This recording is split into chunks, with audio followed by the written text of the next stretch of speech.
সকাল এখন 6:30টার মতো বাজে, আর এই 6:30টার সময় বেরিয়ে পড়েছি, যাব পিংলা। কারণ পিংলার একজন দাদাভাই দুটো কিডনি নষ্ট হয়ে গেছে, আমাকে অনেক দিন ধরে রিকোয়েস্ট করছে ওনার কিডনি ট্রান্সপ্লান্ট হবে।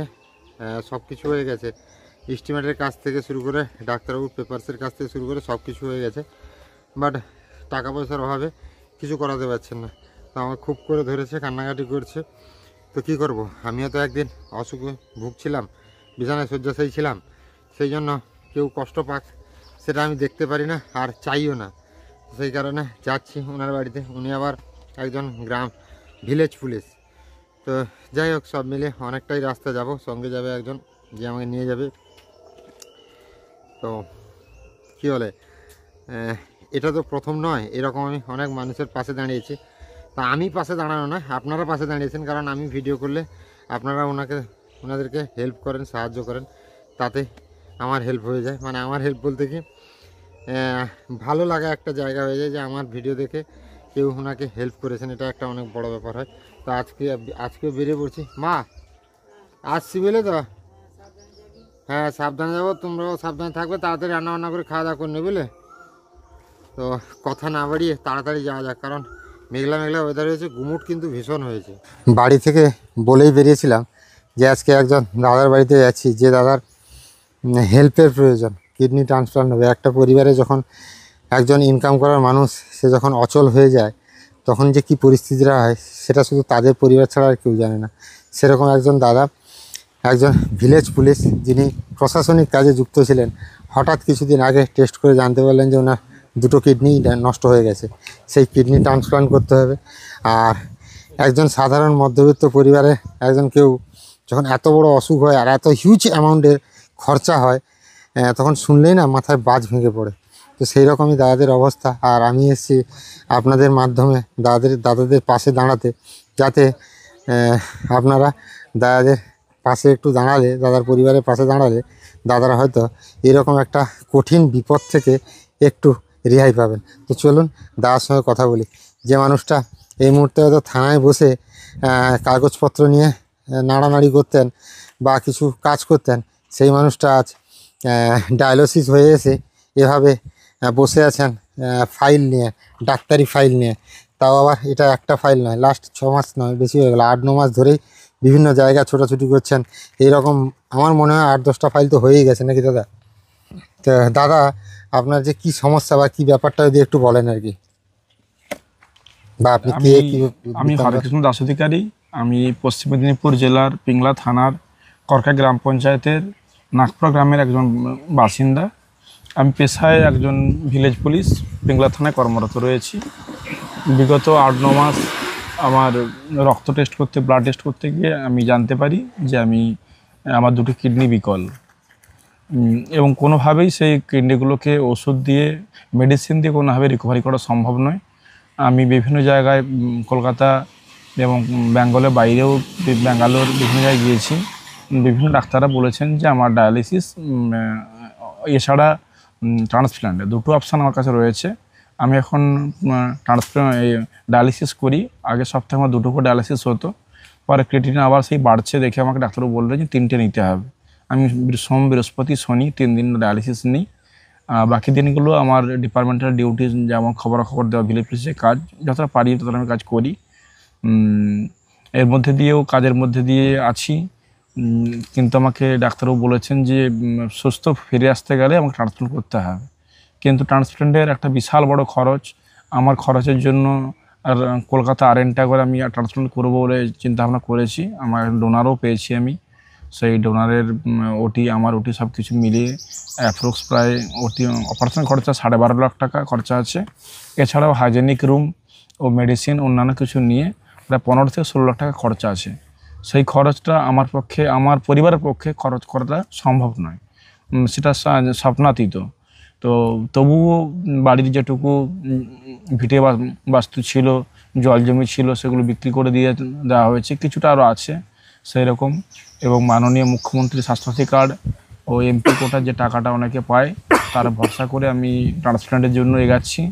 তা বাদেও কিছু মানুষ, যারা শ্রুদেবার মানুষ, যারা এগিয়ে এসেছেন, তেমনি একজন দাদা আজকে আমার কাছে এসেছেন আপনাদের মধ্য দিয়ে যদি বার্তা পৌঁছে আমি কোনোভাবে ফিনান্সিয়াল সহযোগিতা পাই, হয়তো আমার যে লক্ষ্য ট্রান্সপ্লান্ট করা বা আমার ফ্যামিলির মুখে হাসি ফোটানো, আবার পুনরায় সেই যে জীবন ছিল সেই জীবনে ফিরে যাওয়া, হয়তো আপনাদের সাহায্য পেলে আমি সেই জীবনে ফিরে যেতে পারি, সেই আশা রাখি। আপনাদের বিন্দু বিন্দু সাহায্য হয়তো অনেকটা ফিনান্সিয়াল সাহায্য আমার কাছে হয়ে উঠবে। আর তাছাড়াও আপনাদের আশীর্বাদ, আপনাদের শুভেচ্ছা হয়তো আমাকে আবার সুস্থ মানুষ করে তুলবে, এই আশা রাখি। এই আশা নিয়েই আমি আমার অপারেশন রুমে ওটিতে যাব, যদি আবার সুস্থ হয়ে ফিরে আসতে পারি। মানে দাদা যেটা স্বপ্ন দেখছেন ওটিতে যাবেন, অ্যাকচুয়ালি সেটা তখনই সম্ভব যখনই ওই যে 12.5 লাখ টাকা অপারেশনের জন্য দরকার। কোয়ারেন্টিন রুমের জন্য যেটা খরচা সেটা তো পরে, বাট ওটিতে ভর্তি যেতে হলে যে 12.5 লাখ টাকা দরকার, সেই টাকাটা যতক্ষণ না জোগাড় করতে পারবেন ততক্ষণ কিছুই সম্ভব নয়। তো সেই কারণে সবার কাছে, আমার চ্যানেলে যারা দর্শক আছেন, আমি জানি আপনারা যে সময় আমি যখনই আপনাদের কাছে সাহায্য চেয়েছি, আপনারা সাহায্যের হাত বাড়িয়ে দিয়েছেন আমাদের দিকে। কারণ কিছুদিন না, প্রায় 1 বছর হতে যায়, আগে একজন বাজকুলের একজন ভাইয়ের, তারও কিডনি ট্রান্সপ্লান্টের ব্যাপার ছিল, সেখানেও আপনারা মানে 2 হাত ভরে সাহায্য করেছেন। আমি চাই এই দাদারও আপনারা পাশে থাকুন। এই যে হচ্ছে ফিস্টুলা করা আছে হাতে, বর্তমান 3টা করে ডায়ালিসিস হচ্ছে সপ্তাহে, এই যে ফিস্টুলা করা আছে। এবার এখান থেকে দাদাকে রেহাই পেতে হলে কী করতে হবে? ট্রান্সপ্লান্ট। আর দাদাদের ঘরটা দেখতে পাচ্ছেন, একজন ভিলেজ পুলিশের আশা করি কতটা স্যালারি হয় আমাকে আর বলতে হবে না। সেই স্যালারির ওপরে 2জন মেয়ে, বাবা মা, ওয়াইফ সবাইকে নিয়ে কোনোভাবেই চলছিল দিন। তারপরে উড়ে এসে জেঁকে বসলো এক ভয়ঙ্কর কঠিন রোগ, যা কোনো সারানোর রাস্তা নেই, যাকে সারাতে হলে সেই নির্মূল কেটে বাদ দিয়ে নতুন প্রতিস্থাপন করতে হবে, মানে বুঝতে পারছেন, ট্রান্সপ্লান্ট করতে হবে।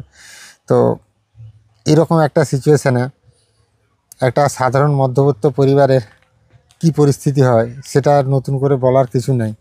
তো আপনাদের কাছে, সবার কাছে আমি হাত জোড়ো করে, করজোড়ো করে আবেদন করছি, আপনারা ডেসক্রিপশনে দেওয়া থাকবে দাদার সমস্ত ডিটেলস, প্লাস আমি ভিডিওতেও সমস্ত মানে এস্টিমেটের কাছ থেকে শুরু করে, বারকোডের কাছ থেকে শুরু করে, ফোনপে কন্ট্যাক্ট নাম্বার সব কিছু, ব্যাঙ্ক ডিটেলস সব কিছুই দিয়ে দেবো। আপনারা এগিয়ে আসুন, আপনারা পাশে দাঁড়ান দাদার। আর যারা লোকাল থেকে দেখছেন, অবশ্যই আপনারা দাদার সঙ্গে যোগাযোগ করতে পারেন। দাদা ঠিকানাটা যদি আরেকবার বলেন। আমার বাড়ি পশ্চিম মেদিনীপুর জেলার পিংলা থানার করকাই গ্রাম পঞ্চায়েতের নাগপুরা গ্রামে। আমি একজন ভিলেজ পুলিশ। আপনি করকাই অঞ্চলের কাছাকাছি বা বাজারে এসে আমার নাম বলবেন হরেকৃষ্ণ দাস অধিকারী বলে, সবাই আমাকে এক নামেই চেনে এবং সবাই আপনার আমার অ্যাড্রেস বলে দেবে। অ্যাকচুয়ালি আমরা যখন আসছিলাম, আমরা কিন্তু প্রায় 4-5 কিলোমিটার আগে রাস্তা খুঁজে পাচ্ছিলাম না। একজনকে জিজ্ঞাসা করতে যে আপনাদের এইখানে একজন ভিলেজ পুলিশ যার কিডনি ট্রান্সপ্লান্ট হবে, যাবো ওনার বাড়িতে, রাস্তা কথা বলতে পারেন, উনি কিন্তু রাস্তা দেখিয়ে দিয়েছেন। তো দাদাকে চেনেন, আর বিশেষ করে উনি একজন প্রশাসনিক মানুষ। আপনারা যারা পিংলা থানা চেনেন, থানাতে গিয়েও খবর নিতে পারেন যে মানুষটা কেমন, বা মানুষটার কী ব্যাপার, বা মানুষটার বাড়ি কোথায়, সব কিছু থানা থেকেই আশা করি জানিয়ে দেওয়া হবে নাকি স্যার? থানাতে গেলেও থানা থেকে আপনারা জানতে পারবেন। থানা থেকেও যদি আপনারা ফিনান্সিয়াল হেল্প করেন, থানাও আমাদেরকে সেই হেল্পটা পৌঁছে দেবে। এটা বলবো যে একজন বৃদ্ধ বয়স্ক বাবার মুখে হাসি ফুটিয়ে দেওয়ার জন্য, একজন বৃদ্ধ মায়ের মুখে হাসি ফুটিয়ে দেওয়ার জন্য আপনাদেরই দরকার।